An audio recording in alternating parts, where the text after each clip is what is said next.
Le journal Christophe Lamar. Bonjour Christophe. Bonjour Dimitri, bonjour à tous. 4 jours après le début de l'offensive russe, l'armée ukrainienne continue de résister. Elle plie par endroits mais ne s'effondre pas.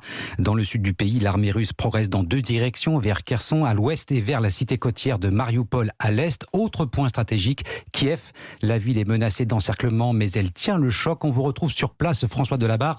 Vous êtes l'envoyé spécial de Paris Match. La nuit a été relativement calme. Oui, la nuit a été très calme même, on s'y attendait pas. Le couvre-feu devait être levé ce matin à 8h, il va être levé ce matin à 8h jusqu'à ce soir 22h, donc la vie va reprendre à Kiev. Les gens vont sortir de leurs abris.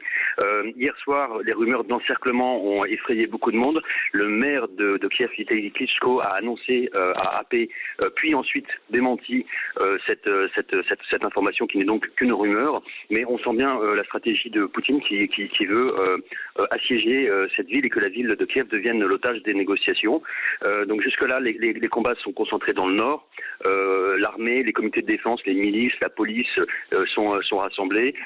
On voyait dans les rues de Kiev qui étaient désertes des ambulances et des militaires circuler, mais personne d'autre n'avait le droit de circuler. Il y a quand même une ambiance qui est très paranoïaque, mais une paranoïaque qui est justifiée parce que beaucoup d'images ont circulé avec des Tchétchènes en majorité, ce qui effraie le plus la population, qui arrive du nord pour attaquer la ville. François Delabarre, en direct de Kiev. Je rappelle que vous êtes l'envoyé spécial de Paris Match en Ukraine.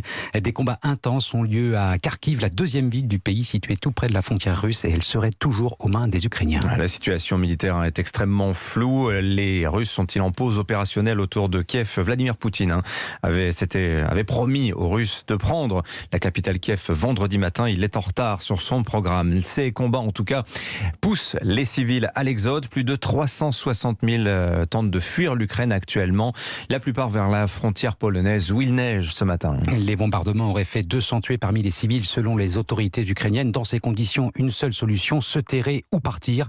Un exode forcé qui est parfois l'occasion de retrouvailles déchirantes le long de la frontière entre la Pologne et l'Ukraine. Notre envoyé spécial Marion Gauthier a été le témoin de cette scène à Médica. Une mère de famille fuyant la guerre et accueillie par sa fille, installée en Pologne. Reportage.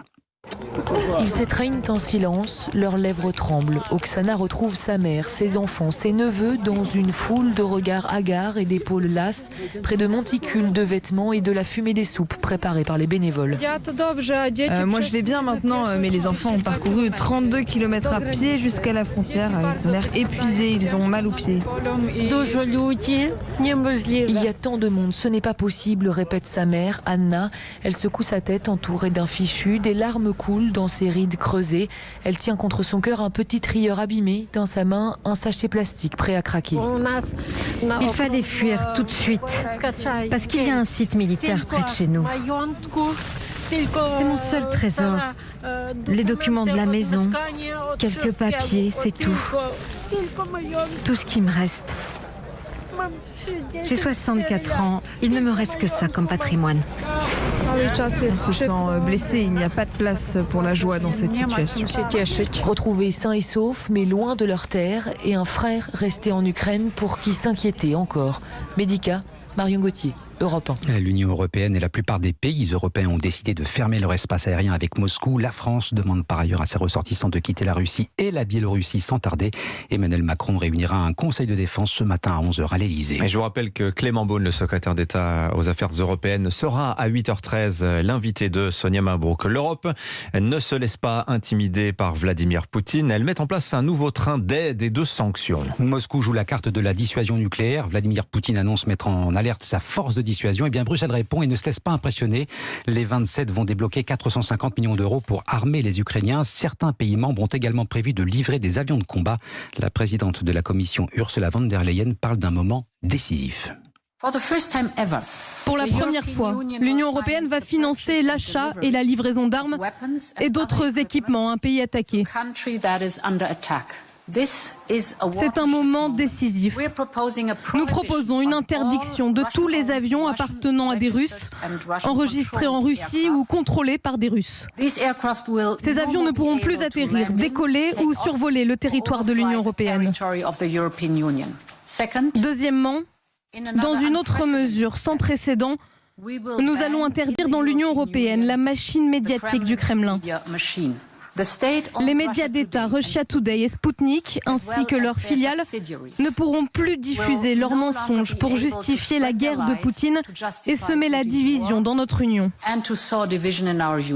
La présidente de la Commission européenne, Ursula von der Leyen. Et puis en Allemagne, revirement historique, même un saut conceptuel, peut-on dire. Berlin va aussi livrer des armes à l'Ukraine.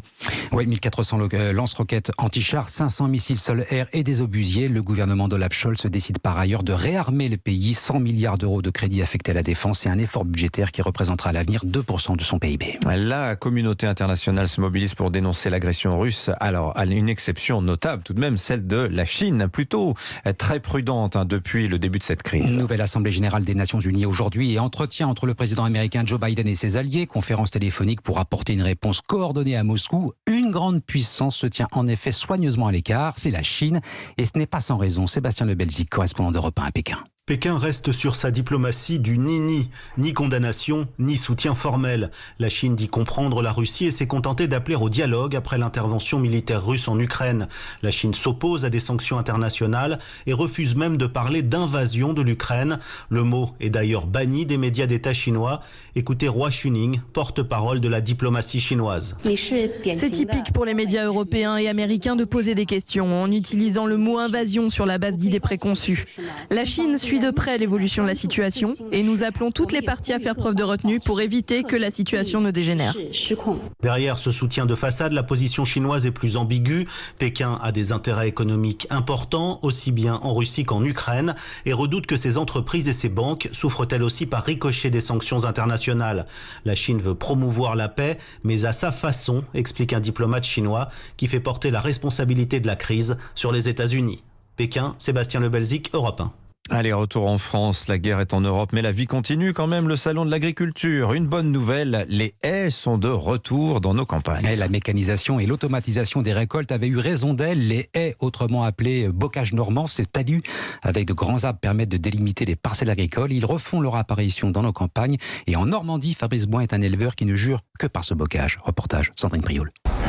Elles sont cernées de haies sur talus, c'est la particularité. La particularité de l'élevage de Fabrice Boin, une cinquantaine de vaches laitières qui pâturent presque 100% de leur temps sur de petites parcelles d'1,5 hectare, le tout délimité par des talus aux diverses variétés d'arbres. Ces talus les protègent, surtout l'automne des coups de vent. Et l'été, il y a cette partie arborée qui fait que lors des coups de chaleur, elles peuvent aller s'y abriter. C'est vertueux sur le plan sanitaire et c'est aussi un peu vertueux sur le plan économique parce qu'elles vont me donner plus de lait du fait qu'elles se soient abritées toute la journée. Et l'éleveur n'en démord pas, cette tradition des haies dans le bocage normand est d'autant plus vertueux qu'il capte du carbone et lutte contre le réchauffement climatique. Les prairies pâturées par mes vaches, elles stockent l'équivalent d'une tonne de CO2 par an. Mes animaux, le fait qu'elles sortent et pâturées font que j'ai moins besoin de mécaniser, que j'achète moins de fuel. Et l'éleveur complète des haies dans un bocage arboré, ce sont aussi le chant des oiseaux permanents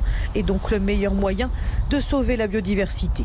Barre de Séméi dans le bocage normand, Sandrine Prioul, Europe 1. Et voilà, le salon de l'agriculture, c'est jusqu'au 6 mars à Paris, porte de Versailles. Merci beaucoup Christophe.